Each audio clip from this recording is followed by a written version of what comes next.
नमस्कार, मी रेश्मा आणि तुमचं सर्वांचं माझ्या चॅनलमध्ये स्वागत आहे. तर आज आपण दिवाळीच्या फराळांपैकी एक म्हणजे करंजी बनवणार आहोत. आता ही करंजी बघून तुम्हाला वाटेल की मी साच्यामधल्या करंज्या बनवल्या आहेत, पण नाही, तर ग्लासच्या सहाय्याने मी ही करंजी बनवलेली आहे. तर ही खूप इंटरेस्टिंग ट्रिक आहे. तुम्हाला बघायला देखील खूप इंटरेस्ट येईल. येथे मी ना करंजी कटरचा वापर केला आहे ना साच्याचा वापर केला आहे, तर फक्त ग्लासच्या सहाय्याने मी या करंज्या बनवलेल्या आहेत. तर व्हिडिओ शेवटपर्यंत नक्कीच बघा. चला तर मग व्हिडिओला सुरुवात करूया. करंजी करण्यासाठी आपल्याला मैद्याचं पीठ वापरावं लागतं. तर मी येथे 2 वाटी मैद्याचं पीठ घेतलेलं आहे आणि याच्यात पाव चमचा एवढं मीठ घालून घ्यायचं आहे आणि 1 चमचा मी येथे रवा वापरलेला आहे. माझा चमचा तुम्ही बघू शकता. याच्यापेक्षा जास्त मी येथे रवा वापरलेला नाही. तर रव्याला मी भाजून वगैरे काहीही घेतलेले नाही. तर रवा आणि मीठ व्यवस्थित पिठामध्ये मिक्स करून घ्यायचं. आता 2 चमचे कडकडीत तेल याच्यात घालून घेतलेलं आहे आणि चमच्याने आपण हे मिक्स करून घ्यायचं. तेल घातल्यानंतर लगेचच हात लावला तर आपल्या हाताला चटका बसू शकतो. यासाठी पहिल्यांदा चमच्याने हे पीठ असं चोळून घ्यायचं. म्हणजे ज्या गुठळ्या आहेत त्या जेवढ्या शक्य होते तेवढ्या चमच्याने मोडून घ्यायच्या.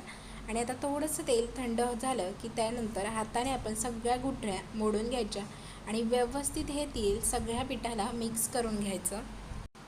आता तेल अगदी परफेक्ट झालेलं आहे कारण मूठ व्यवस्थित येत आहे. भाकरवडी करताना मी तुम्हाला सांगितलं होतं की मूठ जर व्यवस्थित वळली गेली नाही तर त्याच्यात 1 चमचा अजून थंड तेल ॲड करा.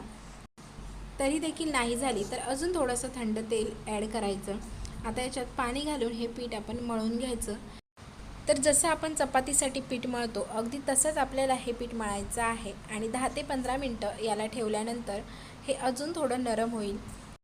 तुमच्याकडे टाईम असेल तर 3 ते 4 तास तुम्ही हे पीठ भिजत ठेवू शकता. मी देखील 3 ते 4 तास हे पीठ भिजत ठेवणार आहे. तर काही जण सांगतात की करंजीसाठी जे पीठ मळतो ते जास्त नरम मळू नये, पण मी तर असं सांगेन की जेवढं पीठ नरम होईल तेवढं चांगलं.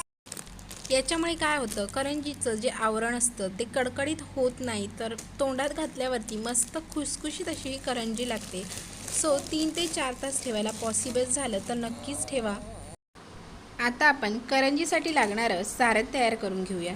तर कढई गॅसवरती गरम करायला ठेवलेली आहे. कढई गरम झाली की याच्यात मी अर्धा चमचा म्हणजे अर्ध्या चमच्यापेक्षा थोडंसं जास्त तूप घातलेलं आहे. माझा चमचा थोडासा मोठा आहे.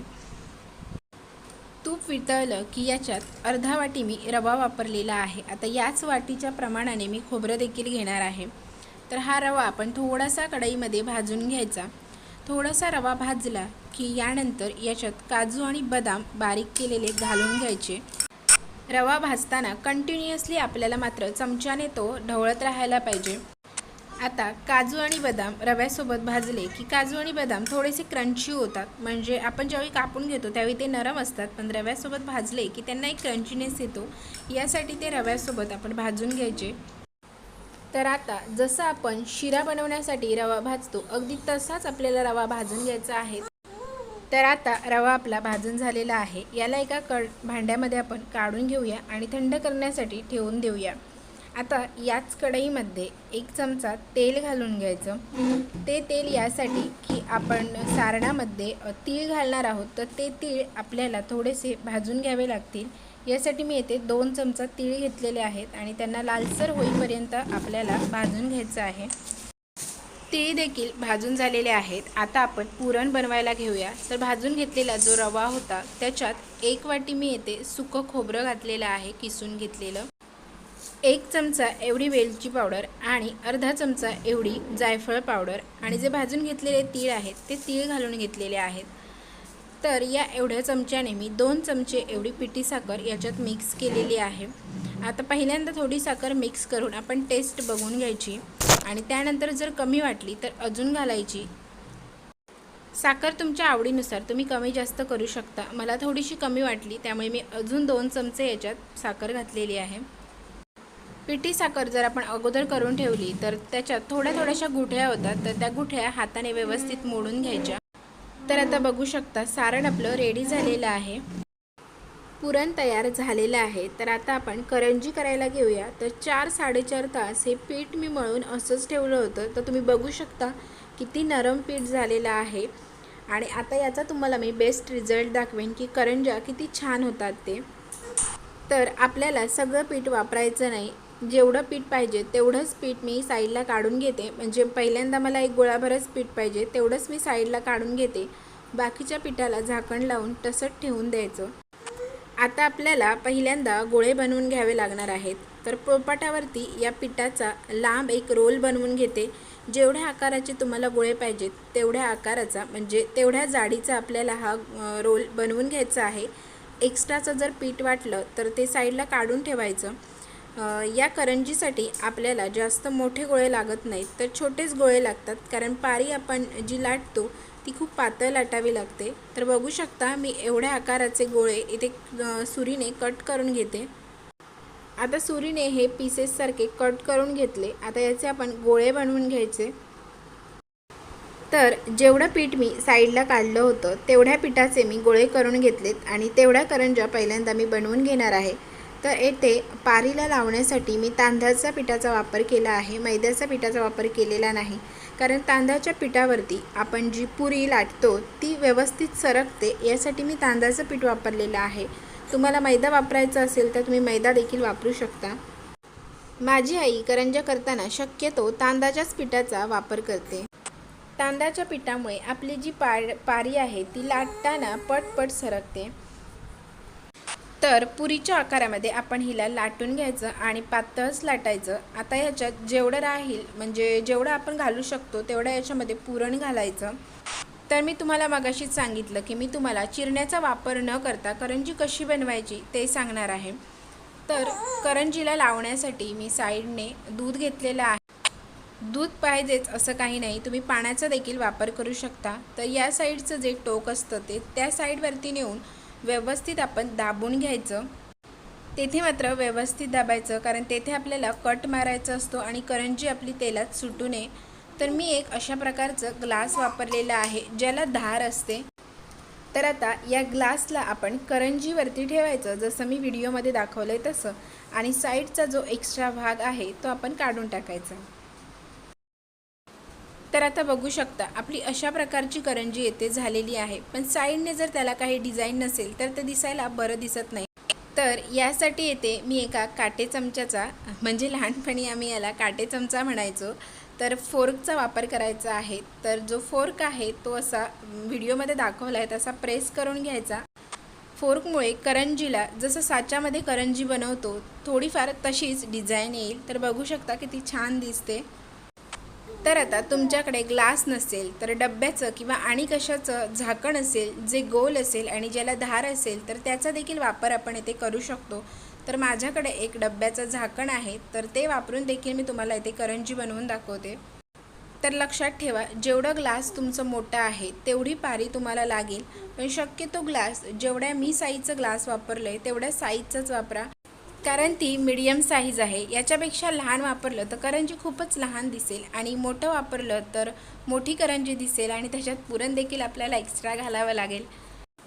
जसं तुम्हाला शक्य होईल तसं तुम्ही करा, पण मीडियम साईजमध्ये करंजी ओके वाटते। तर हे माझ्याकडे डब्याचं झाकण आहे, तर ते देखील मी तशाच प्रकारे ठेवून घेणार आहे। उरलेला साईडचा एक्स्ट्राचा भाग आहे तो काढून टाकायचा। जर तुमच्याकडे चिरणं वगैरे नसेल, म्हणजे तुम्ही पहिल्यांदाच करंजी जर ट्राय करत असाल तर आपल्याकडे तसं काही साहित्य नसतं, यासाठी आपण दुसऱ्यांकडून कोणाकडून तरी घेऊन येतो। तर तसं न करता आपण घरच्या घरी देखील असं करू शकतो, फक्त याला फोर्क पाहिजे आणि ग्लास पाहिजे ज्याला कडा असतील। तर आता ग्लासचाच वापर करून मी तुम्हाला दुसरी एक पद्धत दाखवते। तर सेम आकाराची मी पारी लाटून घेतलेली आहे। ग्लास घ्यायचं आणि ग्लासवरती ती पारी आपल्याला ठेवायची आहे आणि कडा आपल्याला साईडने अशा सोडायच्या आहेत।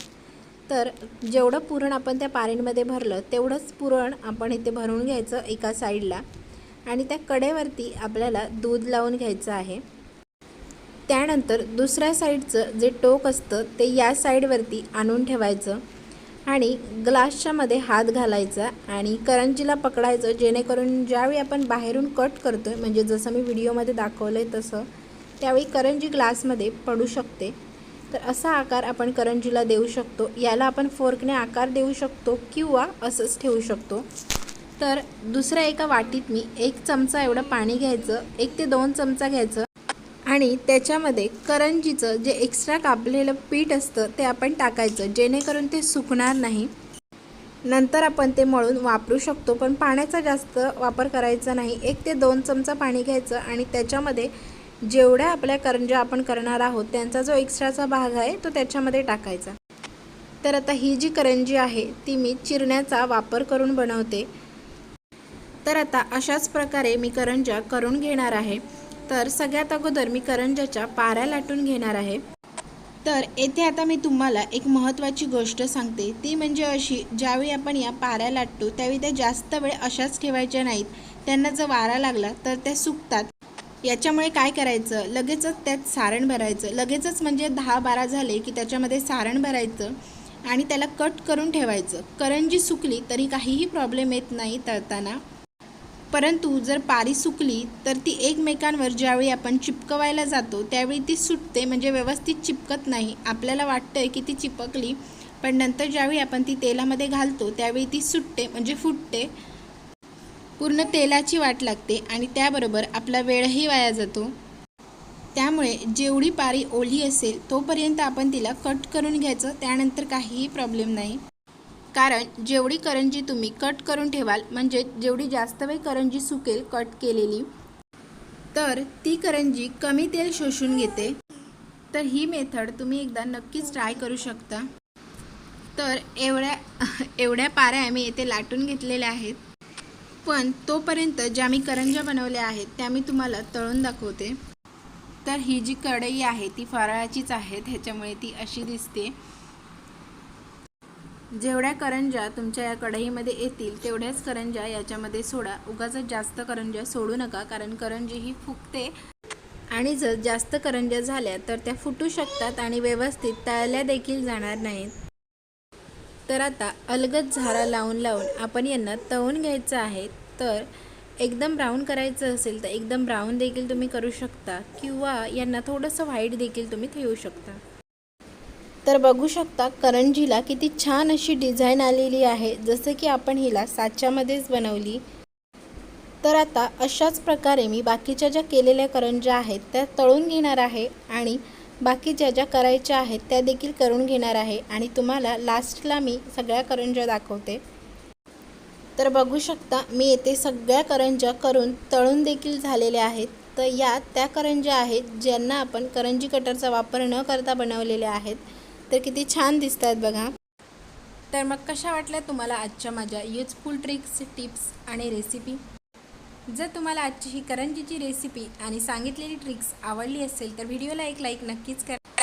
चॅनलवरती पहिल्यांदाच विजिट केलं असाल तर सबस्क्राईब करा. पुन्हा भेटूया अशाच खूप साऱ्या टिप्ससोबत मस्त रेसिपीमध्ये. धन्यवाद.